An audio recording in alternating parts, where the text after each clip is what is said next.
All right, guys and gals, welcome back to the channel. Hope everybody's doing well out there today. I'm doing great. I've had my morning coffee, so I'm fired up. I'm ready to do this. So what we're gonna do is we're gonna play Mortal Kombat on the Sega Genesis. Okay, awesome game, awesome game. I love this game. I got it day one back in the day when it came out. This is not my original copy, unfortunately, but I got it back in the day when it came out, and I was super stoked. I couldn't believe it. We're getting this on an actual home console. Anyways, that being said, this isn't one of my normal playthrough videos. This is going to be just basically an instructional video. This has been requested by a couple different people just to show them how to get through the Genesis version of Mortal Kombat. And I was thinking arcade because if I'm not mistaken, this version has a lot of the same exploits that the arcade version does. So something like the jump kick exploit, where you just keep jump kicking them over and over again. I think that carries over from the arcade into this version. So, that being said, let's get started. And again, like I said, it'll seem like a playthrough because I'm playing a lot of people in a row, but it'll literally just be me playing the game and explaining to you how to get through this game. We're going to do it on very hard, but the same tactics I use will apply to all difficulty levels. It's just that like on the other difficulty levels, like the easier ones, it may not, the computer may not do certain things as much, but I wanted to give you guys the full experience to show you what the computer does and how you get around it. Okay, let's do this, guys. All right, here we go. So, let's get this started, guys. We're gonna do, all we really need is the blood code on. So we're just gonna do the blood code today. And I'll show you the other one, but we'll do the blood code right here, which is ABACABB. And when it turns red and he says get over here, that's how you know you turn the blood on. You can do the dullard code if you want to go through more options, and I'll still show it to you. You know I'm not going to use it. Right here on this screen, it's down, up, left, A, right, down. It says cheats enabled. You can go in there and do all kinds of crazy stuff. But again, we're not going to really worry about that today. We're going to go to our options real quick, make the difficulty level on very hard, and while I'm playing this game, I'll show you some of the exploits, okay? So, these exploits will work for basically every character, okay? Or something similar for every character. So we're going to use Scorpion for this playthrough. Whatever. Well, I guess it'll be kind of a playthrough, but at the same time it'll be more about the exploits. So the very first one that most people already kind of are aware of is you can jump back and forth and just kick the computer basically to death. Roll very hard, so of course they'll do a few different things, but for the most part you just keep backing up and kick the computer basically through the entire game. All right. Let's get this corner right here. But you do that basically through the entire game, even on Shang Tsung and Goro, to be honest with you. You just keep doing jump kicks like that. And we'll do that to Johnny Cage. Well, actually, you know what, second round, here's one thing that's unique to Johnny Cage you can do with just about everybody. There's a couple of them that their roundhouses aren't very good, but you can literally just do roundhouses to Johnny Cage, and he'll keep walking into it. See, I'm just staying in place and just keep roundhousing him. That's all you gotta do. Now again, that primarily just works on Johnny Cage. You can do it a couple times to other characters, but Johnny Cage is the only one that will walk into it pretty much the whole time. Every once in a while he'll throw a fireball, but you know, you just reset yourself if he hits you with it, no big deal. So with Kano, oftentimes I like to wait for him to do his ball.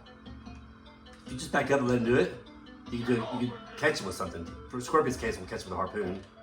But in other characters, you can do different things. But again, this is not very hard, so he's going to do the ball a lot more often, obviously. So, you know, that's why you're seeing it so much here. But there's other things you could do. So, like, let me show you the exploit that's going to work for pretty much the rest of the game through. If you back up and throw a punch, see if he'll do it. See, it kind of triggers him to throw the projectile.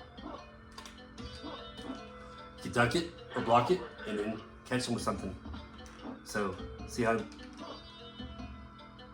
back up. Now he's doing the ball again. We'll just let him do the ball over and over again.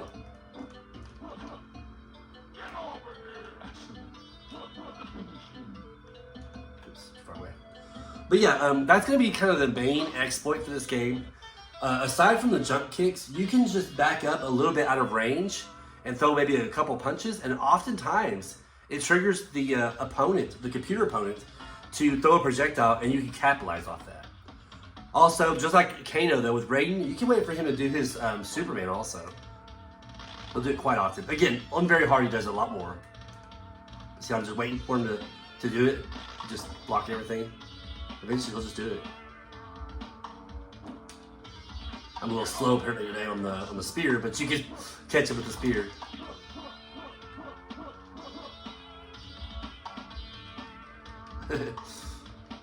He's just gonna keep blocking, I guess. But again, you can do the jump kick strategy if you want to. Just keep back up and jump kicking. Every once in a while they'll throw a projectile, or Raiden might do a Superman. You might get hit, or your kick might connect. Either way, you can just keep backing up and refreshing the jump kick. So you just keep backing up. See, he did the Superman. It's okay. Just back up and do the jump kick again. Now, if they do block your attack, so you saw what just happened there. If they do block your attack, a lot of times when you're coming down like this right here, they'll do one of their special moves. And when they do one of their special moves, you can block it like he did his lightning the first time, and that time he did his Superman attack. You can block it and then uppercut him or throw a projectile or something like that. So I'll show you more of that here in just a moment. We'll skip this. I'm not even worried about this at all. I suck at it anyways. Okay. Liu Kang's another one, kind of like Kano and Raiden. He'll do his flying kick quite a bit. So you can also just wait for that.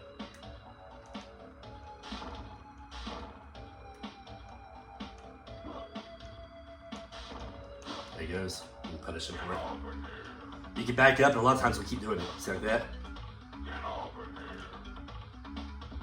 When you back far away from him, a lot of times he keeps trying to do that same move. Oops, see? He's a real big sucker for that. Again, it's not very hard, so he's going to do a lot more than what you normally see it. But another strategy we can use against Liu Kang is the one I was just telling you about a while ago. We just do some punches. See, he tries to sweep me. Him and Kano and Raiden a lot of times will try to sweep you afterwards. And when they do, you can take advantage of it. See, he tries to sweep. But with Liu Kang, I'll be honest with you, most times I just wait for him to do his flying kick and just punish him. Even in the corner, don't panic. Let him bounce off you if he hits. A lot of times he'll still do his flying kick, just like that. Just keep blocking. There you go.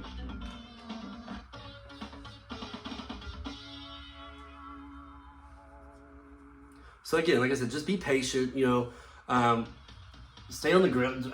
Unless you're doing the jump kick strategy, you stay on the ground and just back away from them and let them do something stupid. It's basically what I'm doing. I'm primarily just letting them do something stupid. Throw a punch, see, he throws his ice. Oops, I didn't do that at all. Throw a punch. A punch. There he goes with his ice. You usually catch him with that harpoon. There we go. You see, I can just do it over and over again. No, I can throw my harpoon. I'm not even gonna do that. There we go. See? Get them to commit to something is basically what I'm doing. And when they do, I can take advantage of it.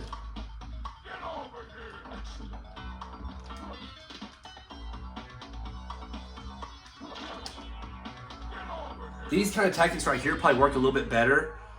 If you're playing like on just a normal difficulty level, not like the medium, not the very hard, they probably work better a little bit higher up the ladder. Early in the game, they probably won't do as much throwing the projectiles after you throw a punch.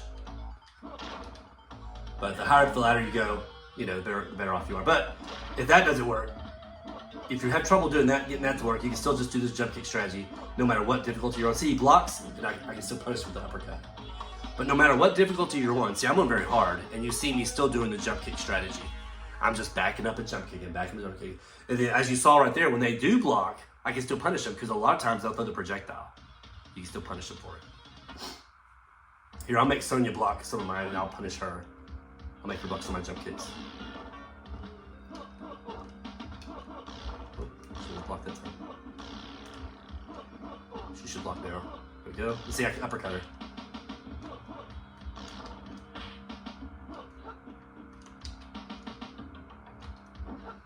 With Sonya and Johnny Cage, you can also, if I'm not mistaken on this version, you keep sweeping them, but you have to back up, because right when they get up, they're going to try to throw the projectile at you. Just like that.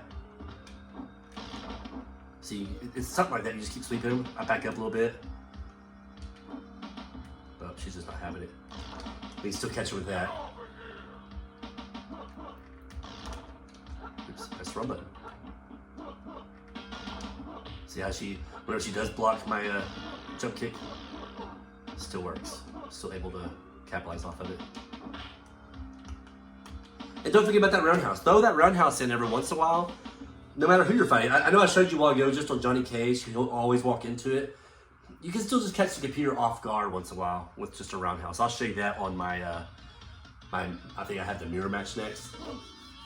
I'll show you that my mirror match with Scorpion. Well, he may not be a good idea because when you roundhouse him, he's able to throw his harpoon after you hit him and catch you with it still. But just randomly throw a roundhouse. So you can wait for him to throw his harpoon. All of them have that thing where like if you just kind of back off them a little bit, they'll throw the projectile. See, you'll just block it. See, just wait for him to throw the projectile.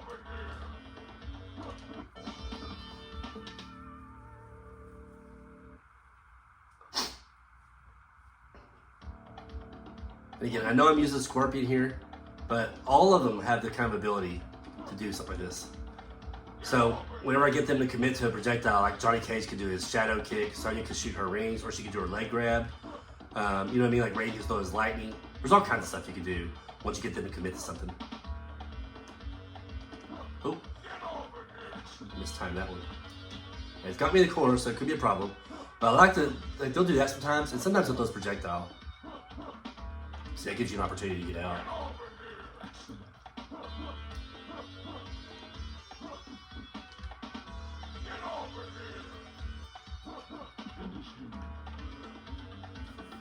See, so this version isn't terribly difficult. You just gotta know what to do against the computer. You gotta react to what they do. And a lot of times, what they like to do is, you know, try to throw their projectile or, you know, moving close to you when they start moving in close. Now, see, this is a great fight. I love this kind of fight. I can just wait for Kano to do his ball all day long. And then catch him with the harpoon. Oops, not like that, I can't.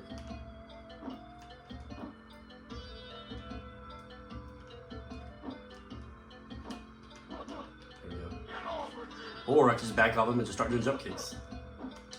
Same thing, when he blocks it, take advantage of it. Oops. Or if I just catch him off guard with the roundhouse like that. We'll see if he does the Superman. There you go. Capitalize off that. Back up. Do some jump kicks. Looks like I said, that will get you through the game. Just do those jump kicks really. Even on the bosses.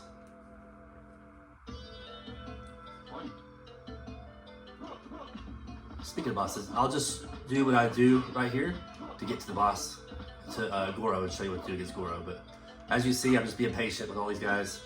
If I'm far away, I can predict that he's going to do his ball, so I can catch the spear. See, just jump kicks if you want to. Just back up a jump kick. That's about the best way to exploit it, honestly. And like I said, that jump kick strategy right there works with any difficulty level. So while you saw me doing the other exploits where they throw the projectiles, I'm trying to trick them to throw the projectiles. That doesn't work so much as easy. It still works, but just not quite as often on the other difficulty levels. But the jump kick strategy is solid for all difficulties.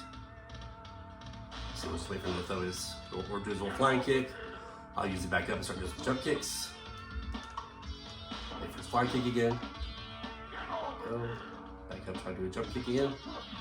Caught him that time.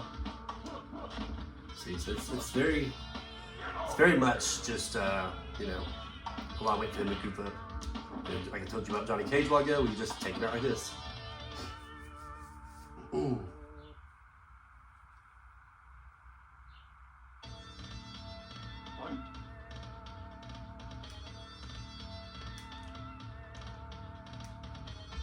There he goes. You just gotta be patient for it.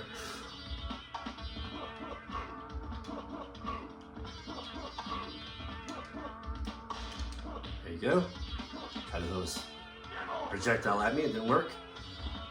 Johnny Cage, I don't like to jump over him. I caught a lot and very hard. It works easier on the normal difficulty levels, but I don't like to jump. He's not gonna do it, is he? There we go.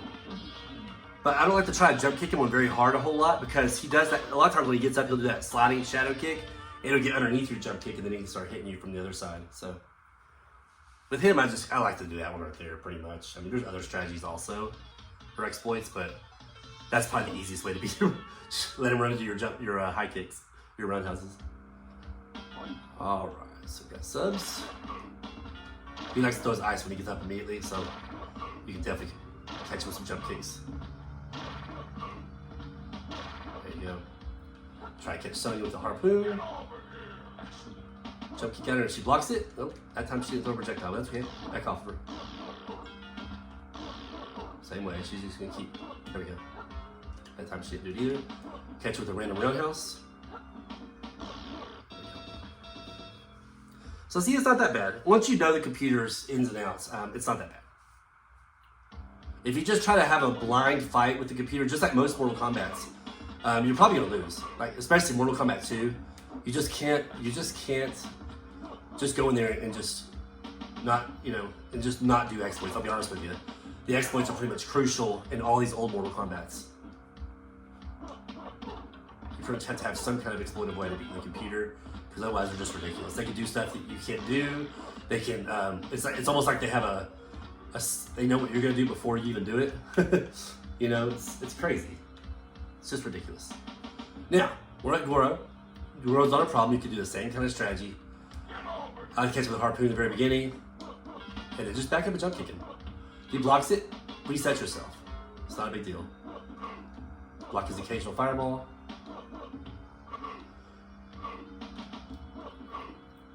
You can also just jump kick and then jump back and kick. That's probably the best way to do it.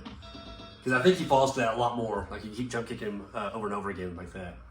The good thing about this Goro, as I've mentioned in several videos in the past, this Goro falls for, this Goro's health comes down like normal. It's not, they don't have like boss health. You know what I mean? Like you can actually just take down their health. Please get me in the corner here so we can get out of here.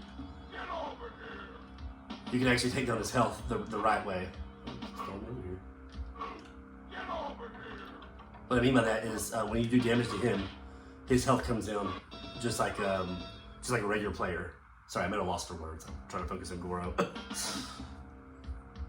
All right, so let's try this other strategy I was telling you about. Just keep jump kicking him, jumping back, and starting over. But yeah, his health he doesn't have like the boss health like I was telling you. When you hit him, it takes off the normal damage. It takes off on everybody else as well, which is great. Because normally when you fight Goro like in the arcade, you hit him with the same kind of moves you hit everybody else with. It just takes off less damage, but not on this version. Same amount of damage regardless. Okay, so Shang Tsung, piece of cake. You just follow the same rules. He's going to transform, and then yeah, now he's Raiden. So we can wait for him to do a Superman or just attack him like that. He'll probably turn to Goro next. Yep, just jump back and forth, kick him. As we just discovered a while ago. Good dude. And now he's Liu Kang. We could, if we had to, we could have just waited for Liu Kang to just do his flying kick ass, block it, and then uppercut him with the harpoon. It works either way. So Shang Tsung is just a mixture of everybody, so it makes it so much easier. It's doing the same kind of tactics, exploits, whatever you want to call it. We can wait for him to do his ball. There we go. Oops, I just screwed up. But anyways, get the idea. But now change back. And back to Kano. There we go. Back up and start doing jump kicks if you want to him. He does fall for that as well. But there you have it, guys. Not too bad, right? Not too bad. So I hope this helped out. I hope you guys, for those of you who struggle with this game on the Sega Genesis, I hope these tactics do help out. Because like I said before, you can't just go in there and just start attacking the computer. It just won't happen. They're gonna counter everything. They're gonna be able to do moves before you even know you're gonna do the moves. They're already gonna be countering it. It's ridiculous. So yeah, it's like their inputs are super fast. It's insane. But yeah, there you have it, guys. I hope this helped out. Like I said, let me know in the comments what you think about this video, and let me know if I explained it well enough. If I did not, I apologize, but that's the best I think I could explain it. For the most part, I guess overall in summary, you just gotta kind of wait for them to screw up, at least on the very hard difficulty level. And if not, if you don't do the strategies where you throw a punch, it gets them to throw the projectile, and you counter off of it, you can always do the jump kick strategy. if you want to get through the game on a single credit, you can always just keep backing up and jump kicking them. And that'll work for pretty much the entire game through, as you just saw. I did that a lot. And you see me, I'm playing on very hard difficulty level, and that jump kick thing still works. Jump kick exploit, whatever, still works all the way through. So it's really something they just got overlooked when I guess when they made this game, that hey, what's the computer supposed to do whenever it gets jump kicked? I don't know how it was, how that became a thing, but it is. We can do it on this version. You can do it on just about any version of Mortal Kombat that I know of. You can just back up a jump kick. Super Nintendo, Sega Genesis, even like the Game Gear. You could do it on I don't know about Game Boy. I haven't played the Game Boy really a lot. But there you have it, guys. Thanks for hanging out with me today. I hope you enjoyed the video, and we will catch you in the next one. Take care.